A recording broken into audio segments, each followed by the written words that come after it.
think of the showing given the circumstances? Great. I thought everybody played well. No one got hurt. We played the CYO, we played everybody. There was a lot of good things. Omax I thought was great. When you look at where he started in October to where he is today, massive jump. And I give credit to the development group in the G League for that. And so his future is bright as we go forward. He hasn't got a lot of time on the court, obviously did tonight. Was it something that development that you talked about, was it something that you saw in practice as, you know, in times that he would come up and things like that as the season went along? Well, we did practice. Yeah. Did you see like in practice when Omax would come up? That With you. Omax plays hard, and as it just stated, he has slowed down. The game has slowed down, and you can see that tonight. Again, the development of the group that has had their hands on him, the G League, his response, his time, his effort of putting in. He's never complained about being with the G League or in the development. He's worked extremely hard, and you can see that work's paid off as we go forward next year, and he'll be fighting for rotation minutes, which I think is a great thing for our depth. And so a lot of positive stuff from Omax.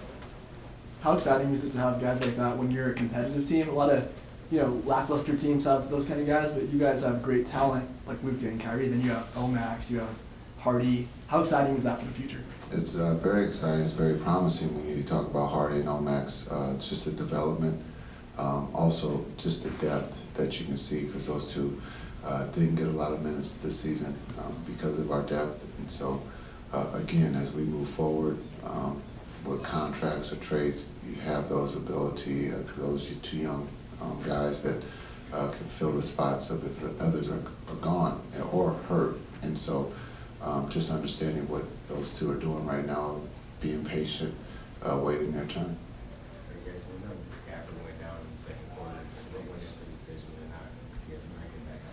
Yeah, everybody's on a minute restriction, so no one's going to play more than the first half, and then 4 of the 5 starters from tonight won't play in Oklahoma City. Timmy's the only one that's going to play, and so understanding what we're walking into in Oklahoma, they're playing for the #1 seed after Denver lost, so we'll be ready to go. You guys had the moment of silence for Derek's mom pregame. What did you think of? Honestly, I was kind of amazed that he was here. I mean, what does it say about who he is as a young man, that he's here supporting his team even despite what he's going through? Yeah, I think when you talk about family, first,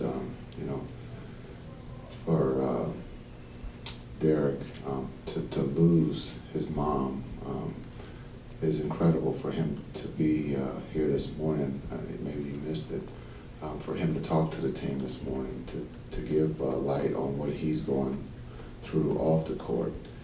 As a 20-year-old, to be able to speak in front of everybody is incredible, and that just shows who he is. And then for his mom to pass this afternoon, to come to work, because this is like, sometimes I think we forget this is a job. He had every right to stay with his family and friends, but he wanted to come to work, and I think that just shows the culture, chemistry, and the workplace is a safe place for him, and he came and did his work, and then to be with the team during the game, it just shows who he is, the character of a young 20-year-old, to be able to come here after losing your mom and his best friend.